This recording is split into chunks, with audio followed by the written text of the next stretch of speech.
I'm going to demonstrate how to install fenders onto a bicycle. The fenders that I'm going to be installing today are made by a company called Planet Bike, but most fenders by other brands are typically pretty similar to these. Adding fenders to a bike is a great idea because it keeps you and your bike nice and clean and dry on those wet and slushy days. So because of the way these fenders were packaged to make them smaller, the first thing I need to do is I need to take these rod supports here and I need to thread them through the little corresponding hole, which is right here. And to do that, the first thing I need to do is remove this little rubber boot here off the end, which should just pull off nice and easily, and then that pulls back down and through, and it goes up through that hole there, and we'll just put that rubber boot back on, and I'll do it for all 6 of the supports. So the way this works is these support rods here help to stabilize the fender from moving side to side once it's on the bike, and you're able to, adjust these in and out to get it so it's at the right position depending on the size of tire or on the particular bike that you have. And the way that that works is these rods can be pulled in and out from here, and then this little metal piece here, the rod goes through there, and on the other side there's a nut on there, and by tightening that you're wedging this metal rod up against the inside of this bracket, which will lock it in place. A really important thing to remember is to never over tighten this nut here, because the nut is pushing up against this metal bracket here, which is a fairly thin piece of metal, and if you over tighten this metal bracket will become bent and deformed pretty easily. And there's also really no need to over tighten this, because this is actually a nylon lock nut, which means with even a small amount of torque on there, it's not going to move, it's going to stay in place. So I'm going to get started with the front fender here, and I'm going to flip the bike over and make it a little bit easier to work on. So the front fender is going to be attached to the bike in 3 spots. The first spot is this hole down here. The second spot is this hole right here, this eyelet, which is right near where the wheel attaches to the bike. And there's also another spot on the other side, which is exactly the same as this one. So with the bag of nuts and bolts, which came with the rack, there's this bolt here and this nut, which fits through this hole perfectly. And then the nut will hold it on the other side. And the front fender has this metal tab here, which will correspond with that bolt hole. So we'll just put the fender on here like that and roll it around there like that. As you can see, that metal tab lines up nicely there, and I can just insert my bolt through that hole. And then on the other side, this nut screws on from there. Notice that this metal bracket here has a slot in it, which means that you can adjust how close you want your fender to be to your tire before you tighten this all the way down. So I'm going to put mine nice and close like that. So now I'll fasten the hole at the end of this support to the eyelet which is there on the bike. On some bikes this hole here will be threaded, which will mean all you'll have to do is just take a bolt, put it through the hole here, and it should thread right directly into that hole. However, on this bike this hole is not threaded, so it means you'll also need a nut, which will go on the other side of that bolt to fasten it in there. So this goes through there like that, and then this threads into the nut here. Now it is kind of tricky to work in this space because there's not a whole lot of room in there. So in some cases it might be easiest just to remove the wheel from the bike before you do this. Alright, so now I've got it fastened on there. So now I've got the other side attached here too, and all that's left to do is just to tighten up these nuts, and as I showed you before, you can use this to adjust how far in and out this is. It's a good idea to try and make this so that it's a uniform distance away from the wheel all the way around. So looking down from this angle here, I can get it so that it's lined up from side to side, and then I can tighten these up. And as I said before, you don't need to over tighten them, just get them so they're a little bit snug, and that should be plenty tight enough, and they won't come undone because they have nylon lock nuts on them.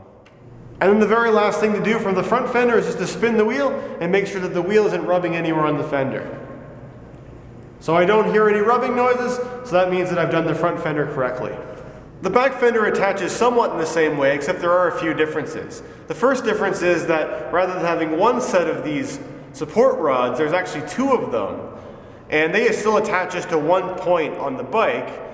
Many fenders that I've worked on before actually have this so that it's just one continuous piece of metal which comes around here. But in this case it's actually 2 separate rods, but you just overlap them like that and put the bolt through to attach. The next difference is that although this part of the fender attaches to the frame in a similar way, this bracket here is made of plastic and it's not actually fixed in this exact spot. This can actually be slid up and down to different spots depending on the size and the shape of your frame. The final difference is that the back fender attaches to the bike in 4 different spots as opposed to 3. The 4th spot is right here, this part here attaches to the bottom part of the frame. So I'm going to go ahead and start attaching this back one the same way that I did the front one. So I'll start here at the back, and I'll roll this around following the path of the wheel to get it around and through here. So the first spot where I'm going to attach this fender to the bike is this spot right here where this plastic bracket is that I was showing you a moment ago. That plastic bracket, that slot there, it gets bolted to this hole which is here on the frame. Now in my case you can see I've already got a bolt which goes through there. It's being used right now to hold this metal bracket on here which supports my rack, which supports my milk crate. So in my case what I'm going to do is I'm going to use the extra threads which stick out of the end of that bolt there, and I can stick that bracket over those threads, and I can add another nut onto the end there, and that will be able to hold it there in place. So I decided not to film it because this area in here is really tight, but as you can see, I've got a nut on the end of that bolt there, which holds this plastic bracket to the rest of the frame here. It's also really important to make sure you don't over tighten this nut, because this bracket here is plastic, as I mentioned. If you over tighten it, the plastic will probably split. So next I'm going to attach these support rods here to this hole here at the back. On this bike, the hole which is here for attaching the back fender is actually threaded, so it means I don't have to use a nut on the other side here. However, the bolt which came with the kit here is too small to fit in those threads.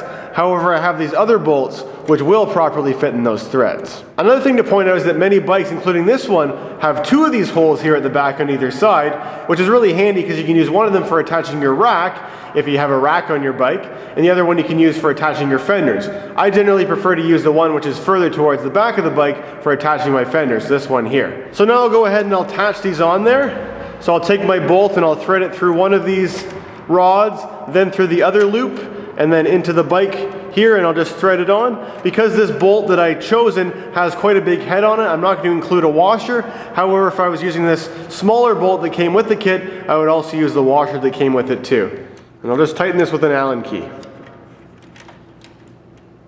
So as you can see, I've done the same on the other side of the bike over here. Now one thing which you have to keep in mind when you're working on the drive side of the bike, you have to make sure that this bolt isn't going to interfere with my drivetrain at all. And as you can see on mine, the end of this bolt actually sticks out a little bit beyond where the frame is. And you got to make sure that it doesn't stick out so far that it's going to interfere with the chain. So I've shifted through my speeds already, and I've confirmed that the chain is not coming in contact with it. But if it was, I would either need to shorten this bolt or find a shorter bolt which I could use instead. So now before I work on adjusting and tightening up these nuts here, I'm going to attach the fender to the final spot on the frame, which is up here.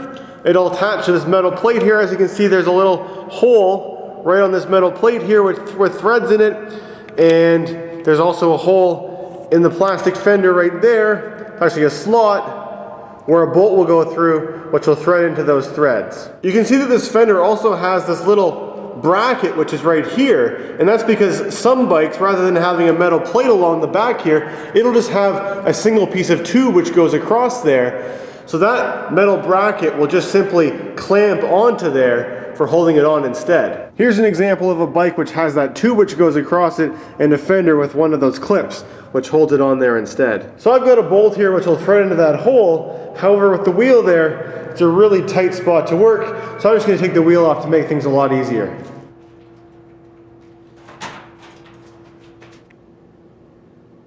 So because the head of this bolt is so small compared to the hole that it's going to be going through, I'm going to use this nice big washer on the head here to make it larger to spread out the force so that it doesn't pull through.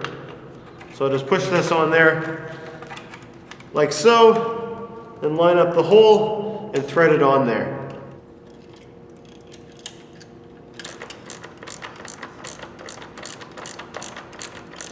And you're probably sick of hearing me say this, but once again, you don't want to over tighten this bolt here because that will split the plastic of this fender here. So now with this part of the fender successfully fastened, I can put my wheel back on so that I can get these things correctly adjusted so they're not going to rub on the wheel. So just like I did on the front, I want to adjust the length of these so that we've got kind of a uniform gap between the fender and the tire here. And we also want to make sure we get both sides, if I'm looking in this direction, so that the fender is centered on the tire as well.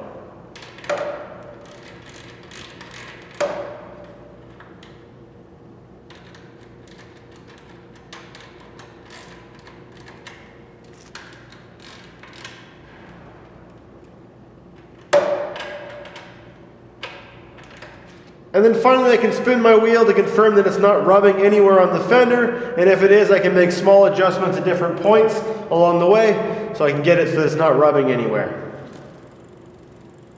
And as you can hear, there's no spots where it's rubbing, so I've successfully installed my back and my front fender. So that concludes my tutorial showing how to install fenders on a bicycle. If you have any questions, please let me know in the comment section below, and thanks for watching.